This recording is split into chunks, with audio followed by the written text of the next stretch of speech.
مطلب ایمان والوں کا ذکر ہوگا، نیچے انہوں نے مسلمان لکھ دیا ہوگا، میرے کہ سب ایک نہیں، یہ دونوں الگ ہیں، یہ دونوں سیپریٹ ہیں بالکل، مسلمان اور ایمان والوں کا ذکر الگ الگ ہے۔ اسی لیے تو حدیث میں جیسے میں بھی آپ کو پہلے بتا رہا تھا کہ وہ ہے کہ جب آخری رہ جائے گا تو اللہ تعالیٰ یہ نہیں کہے گا کہ کوئی مسلمان ہے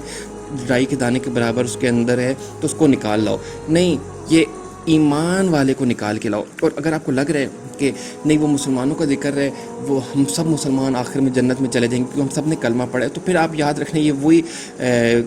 خام خیالی آپ سمجھ لیں جو ہے جو یہودیوں کی ہوتی کہ ہمیں تھوڑے عرصے کے لیے عذاب ملے گا اور ہم تو جنت کے لیے بنے، اللہ کی لاڈلی مخلوق ہے، وہی انہوں نے بھی وہی سوچیں، آپ کی بھی وہی سوچیں، سوچوں میں فرق نہیں ہے۔ ایسے لگتا ہے ہسٹری ریپیٹ ہو رہی ہے، پہلے بنی اسرائیل اور یہودی ریپیٹ ہو رہے تھے، اب یہ ہماری قوم ریپیٹ ہو رہی ہے۔ پھر جاؤ لوگوں کے پاس اور ان سے کہو یار اللہ تعالیٰ سے معافی مانگو، اپنے یہ گناہ کیے ہیں، یہ وہ، تو اچھا بڑے فخر کے ساتھ اور بڑے اس کو تحمل کے ساتھ اور بڑے مطلب اس کو طریقے کے ساتھ، جس کو کہتے ہیں نا بات کرنے کا، تو مزاج بڑی زبردست ہوتا ہے کہ یار ہمیں پتہ ہے ہم نیک نہیں ہیں، ہمیں عبادت نہیں کی، نمازیں بھی چھوٹتی ہیں، ہم نے یہ بھی، یار ہم غلط کاموں میں مشغول ہیں، یار بس اللہ معاف کر دے، اور بڑے دل کے ساتھ بڑا مطلب شکل بنا کے جیسے بولنا یار بس اللہ معاف کر دے،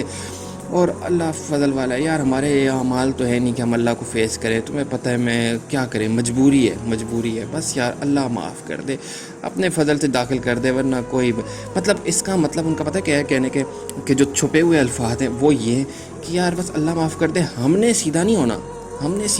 ہم نے حرام خوریاں نہیں چھوڑنی، بس اللہ معاف کر دے۔ اور میں ہمیشہ یہی کہتا ہوں جب میں یہ چیزیں پڑھتا ہوں کہ بس یہ ایسے لگ رہا ہے وہی یہودیوں والی ریپیٹ ہو رہی ہے، وہی بنی اسرائیل کی قوم کی ہسٹری ریپیٹ ہو کے اب ہماری قوم پہ لگ گئی ہے۔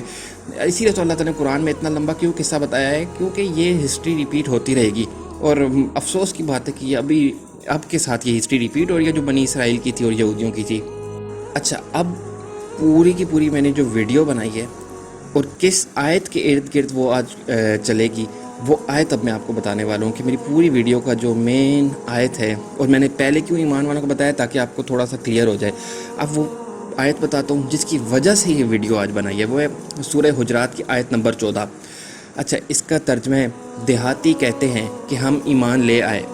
کہہ دو کہ تم ایمان نہیں لائے بلکہ یوں کہو کہ ہم اسلام لائے ہیں، اور ایمان تو ہنوز تمہارے دلوں میں داخل ہی نہیں ہوا، اور تم خدا اور اس کے رسول کی فرما برداری کرو گے تو خدا تمہارے اعمال سے کچھ کم نہیں کرے گا، بے شک خدا بخشنے والا مہربان ہے۔ اب دیکھیں یہ اللہ تعالیٰ نے خود ہی قرآن کے اندر اس چیز کو ڈیفائن کر دیا۔ مجھے یہ بات نہیں سمجھ آتی کہ ہم نے پورا قرآن نہیں پڑھتے، ہم کیسے سمجھ لیتے کہ یار ہمیں سب کچھ پتہ چل گیا۔ اللہ تعالیٰ نے قرآن کے اندر ہی ڈیفائن کر دیا کہ جب حضرت صلی اللہ علیہ وسلم کے بعد دیہاتی آئے کہ ہم ایمان لے آئے ہیں، تو اللہ تعالیٰ نے اس پہ آیت اتاری ہے کہ نہیں، تم یہ نہ کہو کہ ایمان، تم کہو ہم اسلام لے آئے ہیں، یعنی کہ دوسرے الفاظ میں یہ بھی کہہ سکتے ہو کہ تم یہ کہو کہ ہم مسلمان ہو گئے ہیں، اور ابھی تک تو تمہارے دلوں میں داخل ہی نہیں ہوا۔ اچھا، یہ آج کل کے حساب سے دیکھا جائے تو ہم لوگوں کی شناختی کارڈ پہ سب کے نام مسلمان لکھے ہوتے ہیں، صحیح ہے، کوئی بھی چور، کوئی بدماش، کوئی ڈکیت ہوگا، نام آپ اس کو دیکھیں گے تو اس کے نام کے اوپر ہاتھ کوئی نہ کوئی مسلمان کا نام لگا ہوگا، ٹھیک ہے، کوئی بھی آپ اٹھا لیں، تو پھر کیا مسئلہ ہے؟ تو اس آیت میں کہ تم پھر یہ مسلمان ہوئے ہیں، یہ ایمان نہیں لائے، ایمان ایک اور درجہ ہے۔ مسلمان کے لیے کوئی آخرت میں ایسا نہیں ہے کہ یہ پتہ چلے جی یہ بالکل جنت میں پہنچ جائے گا، بخشایا ہے، اور جس طرح ہمارے ذہنوں میں سوچے ایسا بالکل نہیں ہے۔ ایمان الگ ہے، مسلمان الگ ہے، اللہ تعالیٰ نے یہاں پہ دونوں کو الگ الگ کر دیا۔ اب ضروری تو نہیں ہے نا اللہ تعالیٰ ہر تیسری آیت میں الگ الگ کرے، بس آپ خود پڑھیں سمجھیں اور اس کے بعد آپ خود ہی انالائز کر لیں آپ کھڑے کدھر ہیں۔ اب میں آپ کو تھوڑی سی آگے بھی آیات بتاتا ہوں اور جو پیچھے بھی بتائی ہیں، اب آپ کو سمجھ آئی کہ جن لوگوں کے لیے کہا گیا ہے کہ جنت میں ان کے محل ہوں گے، ان کے نیچے نہریں بہہ رہی ہوں گی، محل ہوں گے، نہریں بہہ رہی ہوں گی، وہاں وہ ہر کچھ ملے گا جو وہ خواہش کریں گے، وہ سب کن کے لیے؟ وہ ایمان والوں کے لیے۔ آپ خود بتائیں، کہیں ایسے نہیں ہے لکھا ہوا کہ مسلمانوں کے پاس جنتیں ہیں جن کے لیے نہریں بہہ رہی ہوں گی۔ اچھا، یہ ہم نے یہودیوں کی طرح اپنے دلوں میں خود سی ڈال دیے کہ ہمارے پاس وہ محل ہوں گے جس کے نیچے نہریں بہہ رہی ہوں گی، یہ ایمان والوں کے لیے وہ محل ہیں جن کے نیچے نہریں بہہ رہی ہوں گی۔ ہم مسلمان ہیں، اگر ہم ایمان نہیں لائے، ایمان کے لیے آپ کو پتہ ہے ایمان کی جو نشانیاں پوری کرنی پڑتی ہیں، آپ کو نیکی، نماز، روزہ، حج، زکوٰۃ، دلوں میں ایمان اتارنا ہے، اس آیت میں لکھا ہوا ہے، تو ابھی تک دل میں داخل ہی نہیں ہوا ایمان۔ میں نے پہلے بھی آپ کو ویڈیو میں کہا تھا کہ یہ لیول پلینگ فیلڈ ہے، صحیح ہے، یہ ایک لیول پلینگ فیلڈ ہے، سب کو ادھر برابر کا حساب ملا ہوا ہے۔ ہم نے اپنے طور پر ہی سوچ لیا تھا کہ یار جو لوگ امریکہ اور یورپ اور ادھر پیدا ہوئے ہیں یہ جہنم کے لیے بنے ہیں، یار سمجھ نہیں آتی۔ اکثر ہم لوگ یاد ہے جیسے ڈسکس ہوتا تھا کہ یار سمجھ نہیں آتی اللہ تعالیٰ اتنا سخت عذاب کیوں دے گا جو امریکہ اور ادھر یورپ اور ادھر پیدا ہوئے ہیں۔ ہاں یار بس اللہ رحم کرے، ہمارے اوپر فضل ہوئے کہ ہم ادھر پیدا ہو گئے، ہم تو جنت میں جانے والے ہیں، چلو بڑا مزہ آئے گا، بڑی زبردست نہریں نیچے ہوں گی اس کے، اور ہاں بڑا مزہ آئے گا، بڑا زبردست۔ پتہ نہیں ان بیچاروں کا، بھائی آپ لوگ کس بات کی خوش فہمی میں، آپ بھی ادھر ہی کھڑے ہوئے ہیں، ان کی لائن میں کھڑے ہوئے ہیں، آپ مسلمان ہیں، ابھی آپ ایمان تو لائے ہی نہیں ہیں، آپ بھی اس لائن میں۔ آپ لوگوں نے وہی والا حساب جو میں پہلے 4 دفعہ بول چکا کہ یہودیوں کی طرح خود سے سمجھ لیے کہ ہم لاڈلی قوم ہے، اور ان پہ بڑا افسوس ہو رہا ہے یار، وہ بڑا ان کو عذاب ملے گا۔ اللہ خیر کرے کہیں آپ کو ہی نہ مل جائے، کیونکہ جس حساب سے ہمارے اعمال ہیں نا، میں پھر بات کروں، جس حساب سے ہمارے اعمال ہیں بہت ہی مشکل ہے کہ بہت ہی تھوڑے لوگ کامیاب ہوں گے جنت کے لیے، باقی سب، کیونکہ اچھا یہ بھی آپ کہیں گے یار یہ کیسی بات کر رہے ہیں، یہ بھی میں نہیں کہہ رہا، یہ بھی اللہ تعالیٰ نے ہی کہا ہے کہ میں تم سے انسانوں اور جنات کو جہنم سے انسانوں اور جنات کو بھر دوں گا۔ تو اس کا مطلب ہے بہت ہی کم لوگ جنت کے لیے کامیاب ہوں گے، اور وہ صرف وہ ہوں گے جو، اب آپ خود سوچیں نا، مسلمانوں کی تعداد اس وقت 2 ارب کے قریب ہے، صحیح ہے، آپ سوچیں ٹوٹل آبادی دنیا کی 8 ارب ہے، اب سوچیں یہ 2 ارب اس طرح چلے جائیں تو ٹھیک ٹھاک مسلمانوں کی تعداد ہوگی، ورنہ اللہ نے کیا لکھنا تھا کہ نہیں مسلمانوں کی تعداد بھی بہت زیادہ جنت کے لیے ہوگی، لیکن وہ اللہ کو پتہ ہے کہ یہ صرف مسلمان ہیں، ایمان والے پتہ چلے گا چند لاکھ یا کروڑ ہوں گے۔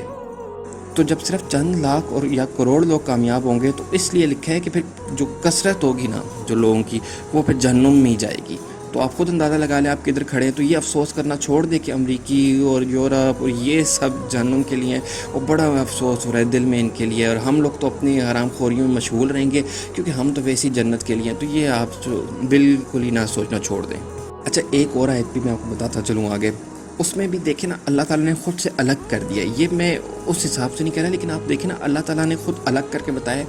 بے شک مسلمان مرد اور مسلمان عورتیں اور ایمان والے مرد اور ایمان والی عورتیں، دیکھیں الگ الگ کر کے بتایا، اور فرما بردار مرد اور فرما بردار عورتیں اور سچے مرد اور سچی عورتیں اور صبر کرنے والے اور صبر کرنے والیاں اور عاجزی کرنے والے اور عاجزی کرنے والیاں اور خیرات کرنے والے اور خیرات کرنے والیاں اور روزے رکھنے والے اور روزے رکھنے والیاں اور اپنی پارسائی کی حفاظت کرنے والے اور حفاظت کرنے والیاں اور اللہ کو بہت یاد کرنے والے اور یاد کرنے والیاں، ان سب کے لیے اللہ نے بخشش اور بڑا ثواب تیار کر رکھے۔ اس میں آپ خود سوچیں کہ اللہ تعالیٰ نے ہر ایک کو الگ کیا، المسلمین والمسلمات المومنین والمومنات کر کے الگ الگ کر کے اس لیے ڈیفائن کیا ہے کہ جیسے یہ الگ الگ ہے، ہم نے مسلمان اور ایمان کو اکٹھا کیا ہے نا۔ اس آیت کا صرف مجھے آپ کو یہ بس کانٹیکسٹ دینا تھا کہ بھئی اس میں بھی اللہ تعالیٰ الگ الگ کر کے بتا دیا ہے کہ یہ الگ الگ چیزیں ہیں۔ اچھا اب ایک اور آیت میں آپ کو بتاتا چلوں، یہ بھی ایمان والوں سے ریلیٹڈ ہے۔ اچھا اس طرح کی میرے پاس 100 سے اوپر آیات ہیں، میں نے صرف آپ کی نا تھوڑا سا ریفرنس کے لیے تھوڑی سی اس میں لکھی ہیں تاکہ آپ کو سمجھ آ جائے گا جب بھی اب ایمان کا ذکر آئے گا نا تو آپ نے کیا سوچنا ہے، ٹھیک ہے۔ بے شک جو ایمان لائے اور انہوں نے اچھے عمل کیے اور انہوں نے اپنے رب کی طرف رجوع کیا تو یہی لوگ جنتی ہیں اور وہ اس میں ہمیشہ رہیں گے، یعنی کہ ایمان لائے اور اچھے اعمال کیے تو ان کی طرف سے رب کے لیے جنتی ہیں اور اس میں ہمیشہ رہیں گے۔ آپ خود سوچیں، اس میں بالکل ایسا نہیں ہے کہ جو مسلمانوں کے لیے نہیں، ایمان اور اچھے اعمال جنت کے لیے ضروری ہے۔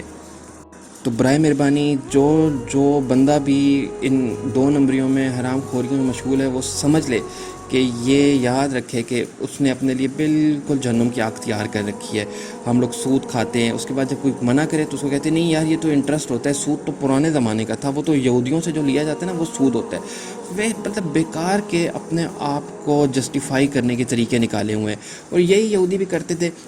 الفاظ چینج کر دینا، باتوں میں ہیر پھیر کرنا، یہی اب ہم لوگ مسلمان یہاں پہ کر رہے ہیں۔ تو کوئی فرق نہیں، میں تو ہمیشہ کہتا ہوں ریپیٹ ہو رہی ہے ہسٹری۔ ایک اور آیت میں بے شک یہ قرآن راہ دکھاتا ہے جو سب سے سیدھی ہے اور نیک اعمال کرنے والے مومنوں کو خوشخبری دیتا ہے، ان کے لیے بہت بڑا ثواب ہے. صحیح ہے. نیک اعمال کرنے والے مومنوں کے لیے مطلب کہ یہ نہیں ہے کہ مسلمانوں کے لیے بہت بڑی خوشخبری ہے، ان کے لیے جنت ہے، ثواب ہے. نہیں، نیک اعمال اللہ تعالیٰ نے قرآن میں کئی جگہ لکھا ہے نیک اعمال، یعنی کہ جو اعمال نیک کرے گا صرف اس کے لیے جنت ہے. اچھا، ایک اور آیت میں آپ کو بتاتا چلوں، اور جو آخرت چاہتا ہے اور اس کے لیے ایسی کوشش کرتا ہے جیسی کرنی چاہیے اور وہ ایمان والا بھی ہو، تو یہی وہ لوگ ہیں جن کی کوشش کی قدر کی جائے گی. اب آپ خود سوچیں، آخرت چاہتا ہے اور اس کے لیے ایسی کوشش کرتے جیسی کرنی چاہیے، وہ ایمان والا بھی ہو. یعنی کہ یہ دیکھیں نا، آپ یہاں پہ آپ پھر سوچیں، اس میں بھی ایمان والا ہونا ضروری ہے. اب آپ خود سوچیں، اس میں یہ الفاظ کہاں سے ہم نے اپنے اندر ڈال دیے ہیں، جو آخرت کی ایسی کوشش کرتا ہے وہ مسلمان بھی ہو. یہ تو دیکھیں، مسلمان تو کوئی ذکر ہی نہیں ہے، ایمان والا بھی ہو تو ان کی قدر کی جائے گی. ایمان والا اسی لیے ہر جگہ لکھا ہوا ہے. تو آپ کو ایمان والا بننا ہے، آپ کو مسلمان سے آگے بڑھنا ہے. صحیح ہے. اور آخر میں سورہ عصر کی آیت کے ساتھ آپ کو بتاتا چلوں کہ ہمیں کرنا کیا ہے. کہ سورہ عصر کی آیت کا ترجمہ ہے، زمانے کی قسم، بے شک آدمی ضرور خسارے میں ہے مگر جو ایمان لائے اور انہوں نے اچھے کام کیے اور ایک دوسرے کو حق کی تاکید کی اور ایک دوسرے کو صبر کی وصیت کی.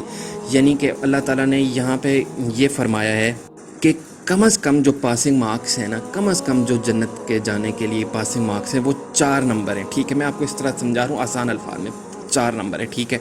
اب کیا ہے، جیسے آپ حشر کے میدان میں آپ سوچ جب کھڑے ہیں اور سامنے بڑی سی ایک اسکرین لگی ہوئی ہے، صحیح ہے، ادھر اللہ تعالیٰ حساب کتاب کر رہے ہیں، تو ادھر 4 نمبر تو لینے ہی لینے کم از کم پاسنگ مارکس. اس میں کیا ہے، اللہ تعالیٰ نے زبانی کی قسم اٹھائی ہے کہ جنہوں نے یہ 4 نمبر نہ لیے وہ نقصان میں. پہلا نمبر آپ نے حاصل کیا